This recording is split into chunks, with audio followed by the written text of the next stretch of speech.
I never thought I'd end up digging a trench through my own backyard with a backhoe at 3 a.m., the roar of the engine drowning out the crickets, just despite a woman who turned our quiet Colorado cul-de-sac into her personal fiefdom. But when Karen Hargrove, self-proclaimed queen of Willow Creek Estates, tried to poison my well water because I wouldn't let her kids trample my wildflower beds for their Instagram aesthetic, I realized mercy was for suckers.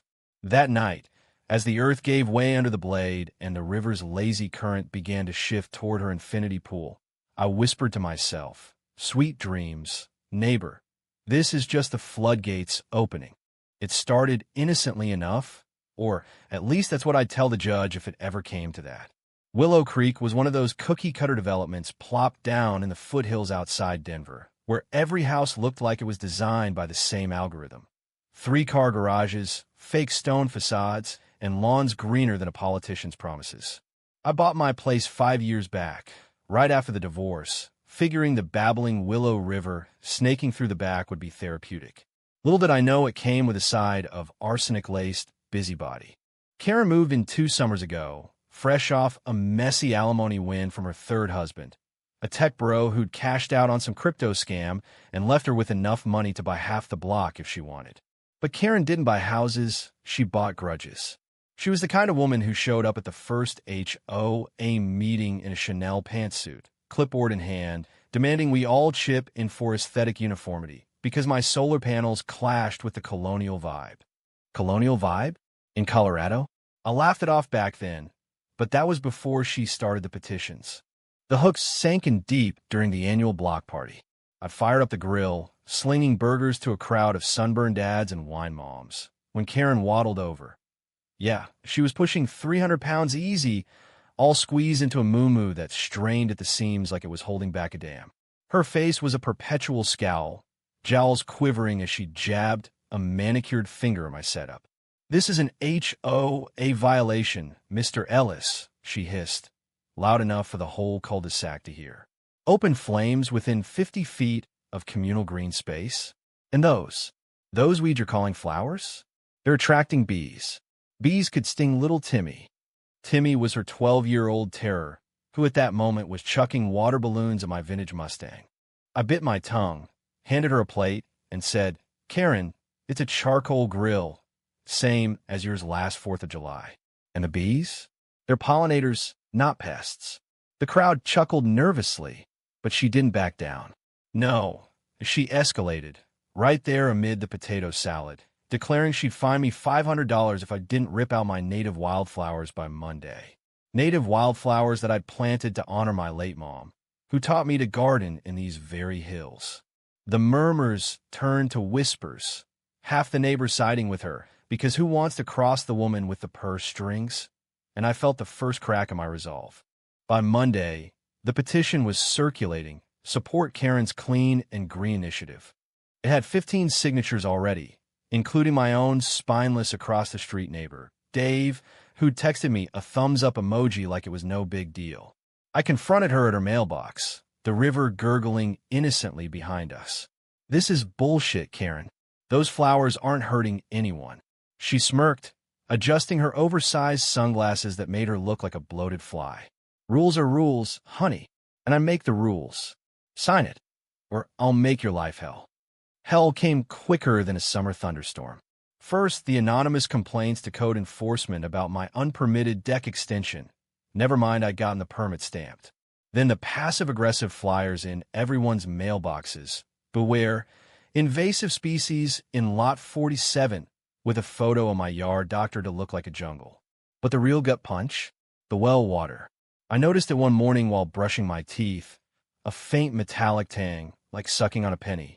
Tests from the county lab came back. Elevated arsenic levels, traceable too. You guessed it, runoff from Karen's organic fertilizer dump.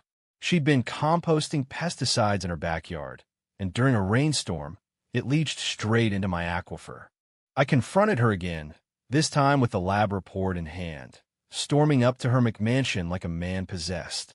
She was lounging by her pool, scrolling TikTok on her iPad, a margarita sweating in the other hand. "Karen, this ends now. You're poisoning me." She didn't even look up at first, just sighed like I was a telemarketer. "Oh, please. It's probably your fault. Old pipes or something. Sue me if you want. I got lawyers who eat reports like that for breakfast. Then, the kicker. Besides, if you just signed the petition, we'd all be one big happy family. Or are you too stubborn to see you're the problem here? That night, I sat on my deck, staring at the river as it wound through my property line.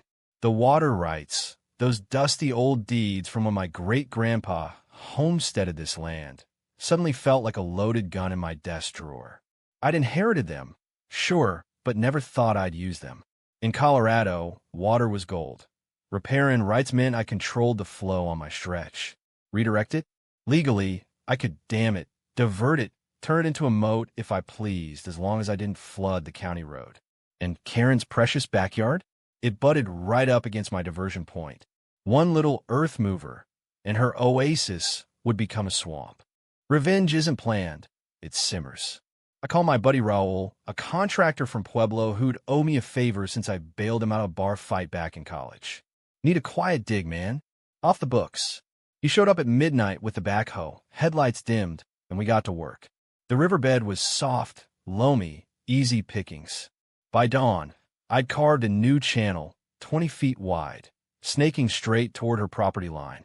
A simple sluice gate, rigged with a timer, and boom, come high water in the spring melt, her side would get the full brunt. My yard? Dry as a bone, with a new retention pond for irrigation. Word spread like wildfire, but not before the cops showed. It was Tuesday afternoon, me nursing a coffee on the porch, when 2 squad cars rolled up, lights flashing, but no sirens, small-town protocol. Out stepped Officer Ramirez, a guy I'd coached Little League with, looking sheepish.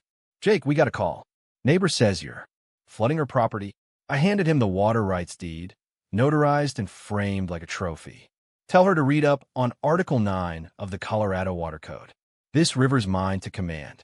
Karen burst out her front door like a volcano, bathrobe flapping, phone in one hand and a megaphone.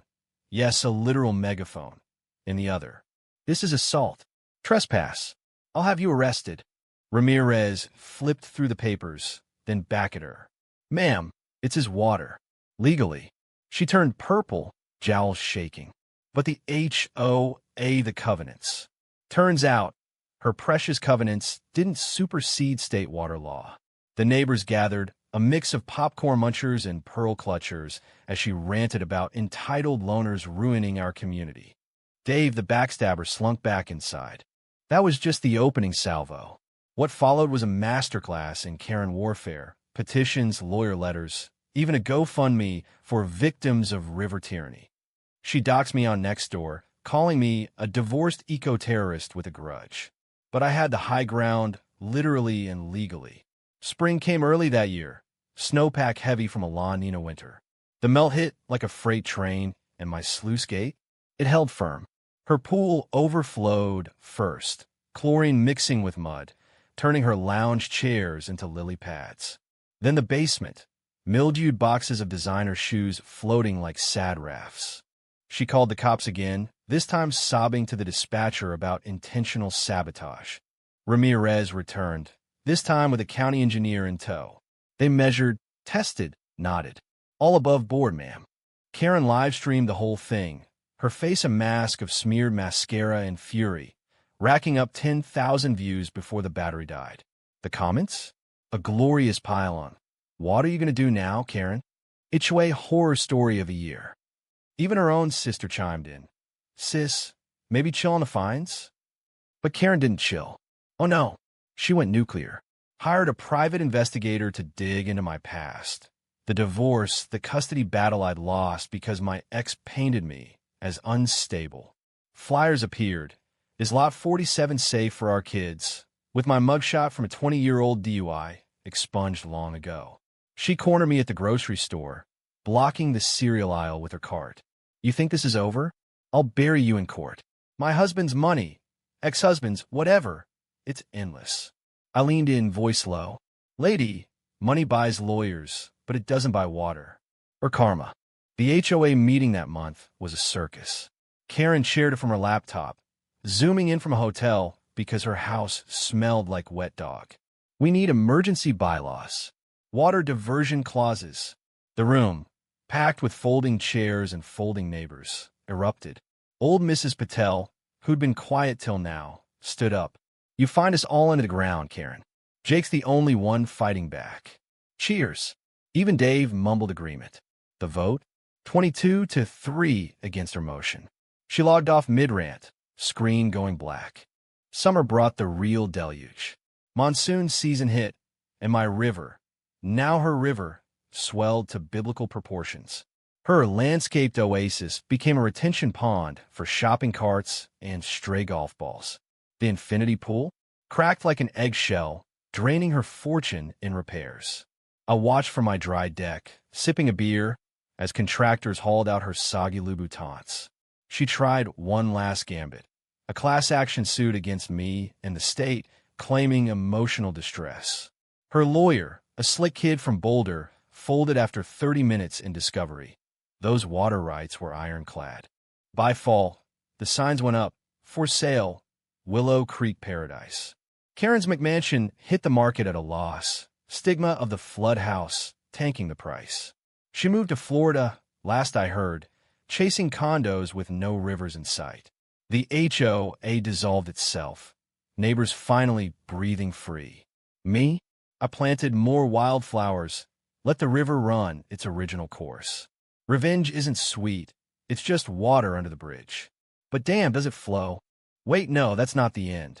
I wish it were that tidy, like some Reddit AITA post where the Karens of the world get their comeuppance and fade into meme oblivion. But life in modern America, especially in these gilded cages we call suburbs, doesn't wrap up with a bow. Karen's exit left a vacuum. Sure, but grudges like hers? They metastasize. And me, the guy who dared to wield a backhoe like Excalibur? I became the villain in someone else's story, the echo of her rage bouncing off the Rockies. It started small post-flood. The neighbors threw me a barbecue. Ironic, given how it all began. Roasting marshmallows over my legal pyre. Dave showed up with a six-pack as penance, mumbling about how Karen had pressured him into signing that petition. She said it'd tank your property value, man. I got kids' college to think about. I clapped him on the back. All forgiveness, because what's the point of victory if you can't gloat a little? Mrs. Patel brought samosas, declaring me the river god of Willow Creek.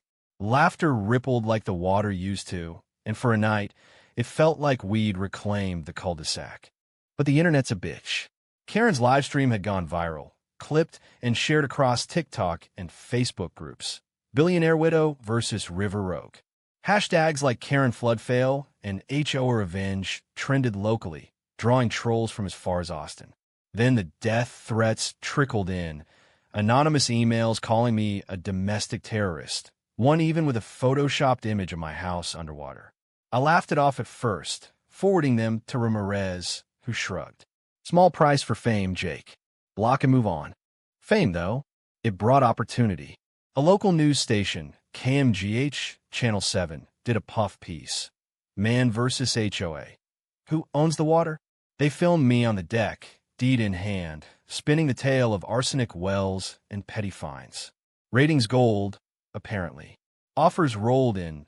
Podcast invites, a guest spot on a true crime YouTube channel about suburban vendettas.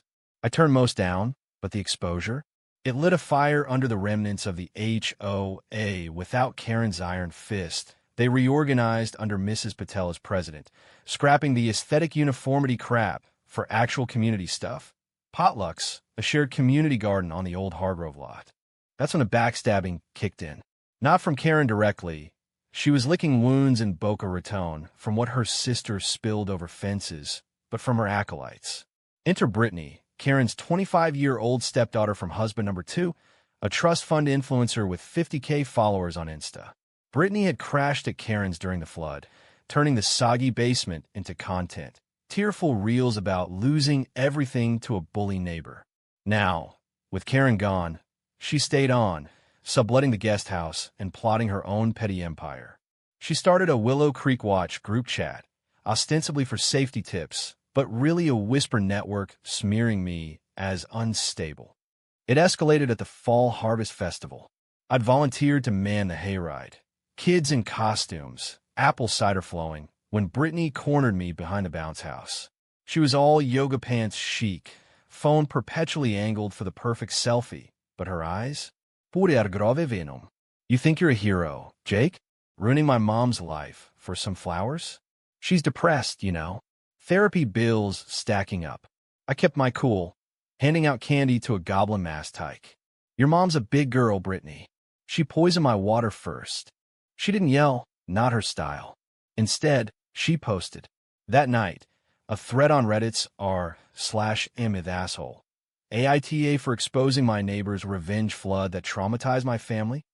It detailed my midnight backhoe rampage, the emotional wreckage, complete with screenshots of Karen's tear-streaked face. Comments exploded. 5K upvotes, armchair lawyers debating water rights versus human decency. A few defended me, sounds like classic Karen overreach, but the mob turned quick. This guy's a menace. Move before he dams your toilet next. The controversy snowballed. School moms pulled their kids from my little league coaching gig, whispering about the river guy. Dave, fresh off his redemption arc, ghosted our beer nights. Even Mrs. Patel pulled me aside after a board meeting. Jake, maybe tone it down? People are talking. Tone it down? I'd won fair and square. But doubt crept in, that old divorce scar itching, the one where everyone believed the lies because they were louder. Then Karen resurfaced, not in person, but through a proxy so slimy it reeked of her playbook. A letter from her lawyer arrived, certified mail. Cease and desist. Defamation and intentional infliction of emotional distress. Attached, affidavits from Brittany and 2 witnesses claiming I'd threatened Karen with bodily harm during our grocery store showdown. Lies, all of it. I'd whispered about karma, not violence, but in black and white it looked damning. The news cycle flipped. HOA feud turns ugly. Is Water Warrior unhinged? I lawyered up. A no-nonsense water rights specialist from Golden named Elena Vasquez. She tore the letter apart in our first meeting, coffee steaming between us. This is harassment porn, Jake. Karen's testing if you'll fold. We countersued for the arsenic damages. $50K easy, with punitive on top. Discovery unearthed gold. Emails from Karen to Brittany plotting the PI hire. Texts admitting that compost was deliberate payback. Let the loner drink his weeds, one read. Elena grinned like a shark. Bait accepted. But the real outrage brewed online. Brittany's posts morphed into a full campaign. Justice for Karen, with GoFundMe 2.0 raising $20,000 for flood recovery. Donors? Sympathy clicks from blue check Karens nationwide. I fired back once, a single tweet. Own the water, own the flow. River writes, and it backfired. The pile-on was biblical. Toxic masculinity much, but he mansplains to his ex too. My inbox flooded with hate, including one from an old college flame. Heard about your drama. Still a control freak. Winter hit hard, snow blanketing the river like a truce. I holed up, tinkering with hydroponics in the garage, turning my grudge into greens, selling microgreens at the farmer's market. Elena called with updates. Karen's suit crumbling, Brittany dodging depositions. But the isolation gnawed. One night, shoveling the drive, headlights pierced the flurry. Ramirez, thermos in hand. Heard the noise. You holding up. We cracked open the whiskey, steam rising like ghosts. Small towns, man. Everyone's got a side. His words stuck. By spring, the countersuit settled out of court. Karen coughing up $75,000. NDA be damned. Brittany slunk back to L.A., her Insta gone dark. The Reddit thread? Archived as whatever a dude had receipts. Willow Creek healed. Community garden bloomed with my wildflowers. Hayrides ran without drama. But me? The scars lingered. A reminder that revenge's bitter aftertaste is the real flood. Yet here's the twist. I missed the fight. In the quiet, I saw Karen's ghost in every petition, every sideways glance. America, land of the free, but damn if we don't love our chains. I kept the sluice gate just in case. Spring thaw brought more than meltwater. It unearthed the rot Karen had sown deeper than I'd imagined. With her payout wired and the NDA signed in blood, metaphorically, Elena's notary was a stickler. I figured closure was mine. Plant the garden, coach the kids, let the river sing its neutral tune. But grudges like weeds root deep. Karen didn't just leave. She metastasized, her legacy a cancer on the cul-de-sac soul. It started with the election. Mrs. Patel's interim HOA board faced a challenger. Todd Hargrove, Karen's estranged son from husband one, a 40-something accountant with her jowls and none of her charisma. He'd flown in from Chicago to honor Mom's vision. He said at the candidate forum in the community center, folding chairs squeaking under restless asses. Todd was milder than Karen, sure, no megaphone, just PowerPoints on sustainable bylaws, but the subtext screamed payback. We need balance, he droned, eyes flicking to me. Not one man's river ruling us all. The crowd shifted uncomfortably. I become the elephant in the room, or rather, the backhoe. Whispers followed me everywhere. Jake's intense. Good guy, but Mrs. Patel held firm, touting the garden's success. Yields up 30%, no fines, but Todd's flyers hit mailboxes like confetti. Restore order to Willow Creek. Vote Hargrove. He name-dropped Karen subtly. My family built this community, literally, with sweat and sacrifice. Sweat. Karen's idea of labor was dialing her lawyer. I stayed neutral, or tried to. Volunteered extra at the market, donated greens to the food bank. But Brittany, back for support, crashing Todd's guest room, stir the pot. She relaunched Willow Creek Watch as a public Facebook group, polls popping up. Should water rights override HOA covenants? Yes/no. The no's piled on, bots suspected, but unprovable. One night, scrolling in bed, I saw her live, my brothers fighting for fairness. After what some people did, cut to old flood footage, my silhouette blurred but unmistakable. Controversy reignited like dry tinder. Local blog, Colorado Cul-de-sac Chronicles, ran an op-ed, Hargrove Air versus the Dammer. Round 2. It painted me as the stubborn holdout, Todd as the reasonable reformer. Comments section, a dumpster fire. Jake Ellis sounds like every bitter divorcee I've met. Let the kid have his shot. Karen was a terror, but family is family. Family. That word twisted the knife. My own folks gone, ex with the kids in Seattle. Blood ties I'd severed to escape the drama. The debate turned ugly at the polls. Election day dawned crisp, voters trickling into the rec hall. I manned the cider table, neutral ground, when Todd approached, hand extended. No hard feelings, Jake. Mom, she had issues, but this is about moving forward. His grip was clammy, eyes darting like a ferret. I nodded, sipped my drink. Forward's good. Just keep the arsenic out of it. He chuckled, forced, and walked away. But Brittany? She lingered, filming casual voter chats, mic'd up like a TMZ hack. Thoughts on the water warrior? She cooed to Mom, pushing a stroller. Scary, right? We need protection. Protection. That's the American dream, twisted. Gated communities as fortresses against the chaos we create. By evening, results tallied. Todd 14-12. Mrs. Patel conceded gracefully, but the victory party at his mom's old place? A Hargrove revival. Light strung, country crooners blaring, Garth Brooks because of course. I skipped it, but word spread. Toast to Karen's legacy, subtle jabs at the guy who flooded paradise. Todd's first order? A water harmony committee, with me invited to join. Elena advised against. It's a trap, sign nothing. But curiosity, or masochism, drew me. The meeting, in the community center's stuffy back room, smelled of stale donuts and spite. Todd at the head, Brittany live tweeting from the corner. 5 members total. Me, Dave, backsliding, a retired engineer named Hal, and 2 Todd loyalists. Goal, Todd opened, is compromise. No more Wild West rivers. Compromise meant concessions. They proposed a shared flow agreement. I'd install sensors, report levels weekly, pay into a mitigation fund for any downstream impacts. Downstream? Karen's old lot was upstream. You idiots. I'll back me. State law trumps this. But Dave folded quick. Come on, Jake. For unity. Unity. The word curdled. I pushed back. My rights aren't negotiable. End of story. That's when Brittany dropped the bomb, pulled up her phone, played a clip. Me from a news interview saying some people deserve a taste of their own current. Out of context, it sounded menacing. See? Threats, she simpered.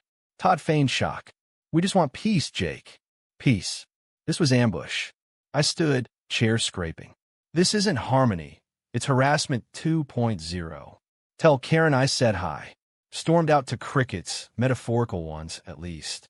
The backlash hit like a flash flood. Group chat exploded. Jake walked out. Uncooperative much? Next door threads. Time to revisit that easement on lot 47. Easement? There is none, but doubts seated. Hal texted solidarity, but Dave? Radio silence. Even Ramirez pulled me over. Routine stop, he claimed, for a welfare check. People talking crazy, buddy. Watch your back. Summer sweltered, tensions boiling. Todd pushed ordinances through county channels. Nothing binding, but nuisances, unannounced inspections of my diversion point, letters citing erosion risks. I lawyered up again, Elena filing injunctions left and right. But the emotional toll? Brutal. Sleepless nights, Rivers murmur mocking me. One dawn, fishing line in hand, I hooked a beer can, Karen's brand, Stella, wedged in the reeds. Omen? We're just trash. The breaking point came at the county fair. I'd enter my microgreens in the AG tent, blue ribbon bait, when Todd's booth caught my eye. Hard row for better waters, pamphlets stacked high. He was schmoozing commissioners, Brittany snapping pics. I approached civil as concrete. Nice setup. Channeling your mom's charm. He bristled. Dad joke? Low blow. Then low. She cried for months, you know. Because of you. Guilt flickered, unwanted, unearned. She started it. He leaned in. And you'll finish it? In court? Again. Standoff. Fairgoers milling oblivious. That's when a kid, Timmy, Karen spawned, now taller, surly as sidled up. Hey, River Dude. Mom says you're why we lost the house. Eyes like saucers, accusatory. I knelt. Kid, life's not that simple. But he spat, actual spit, and ran. Rage crested. That night, Elena and I plotted. Counter-sue for interference. Dragged the whole Hargrove clan into depots. Make it hurt, she said. But as I hung up, staring at the dark water, I saw the cycle. Revenge begetting revenge, suburbia as Coliseum. America, where the pursuit of happiness means suing your neighbor over H2O. I pivoted. Not surrender, strategy. Withdrew from the committee, went public.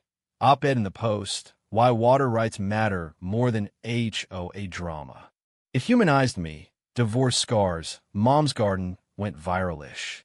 Support surged. Petitions for state water ed reforms, signed by half the block. Todd's reign faltered. Hal rallied holdouts, exposing his fund as a slush for legal fees. By Labor Day, he resigned, family obligations, fleeing to Chicago tail between legs. Brittany followed, career in tatters from ethics complaints. Willow Creek exhaled. But the bitterness? It lingered, a silt in the soul. Karen's final missive slipped under my door anonymous. You win the battle, but the war's on your conscience. Crumpled it, tossed in the river. Let flow. Autumn leaves turned Willow Creek into a postcard, but postcards hide the stains. With Todd's abdication and the HOA reborn under a collective, rotating presidency, no czars, I thought the Hargrove hex broken. Garden thrived, kids coached without side eye, river humming neutral. Closure, right? Wrong. Bitterness isn't a chapter.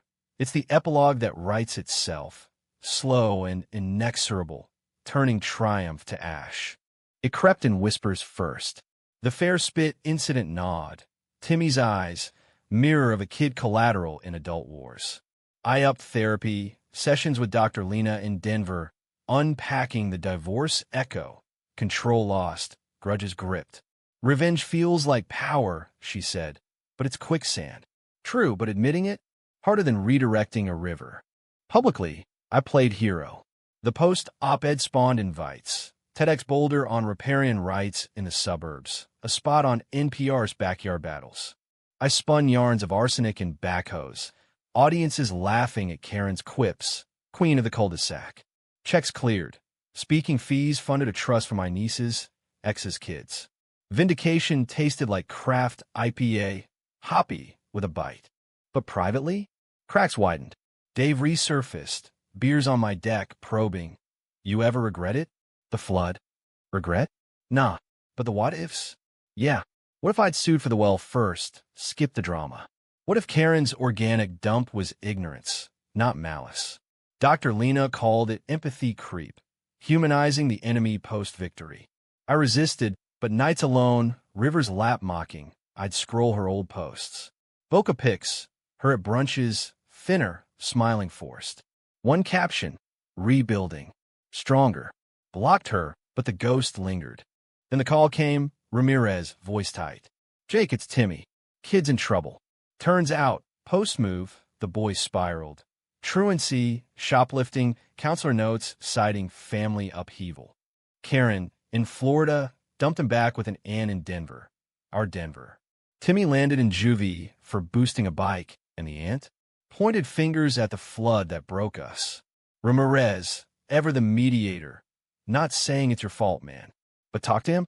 For the community. Community. That word again weaponized. I visited the detention center, sterile as a psych ward. Timmy slouched in orange, 13 going on 30. You hate my mom? First words, no hello.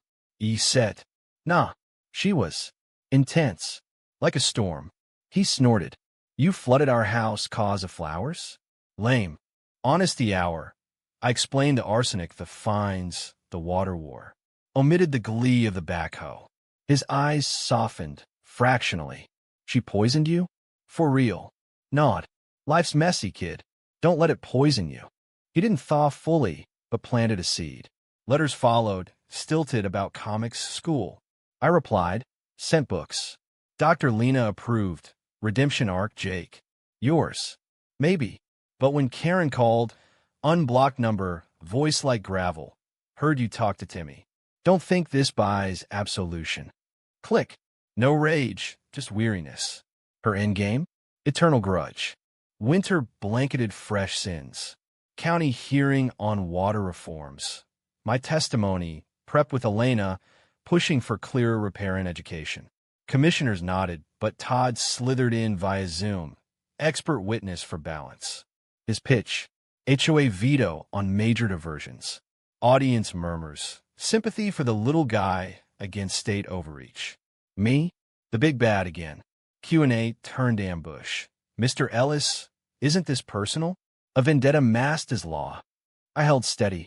It's justice. Water's life, poison at pay. The bill passed watered down. No vetoes, but consultation clauses. Win? Sorta.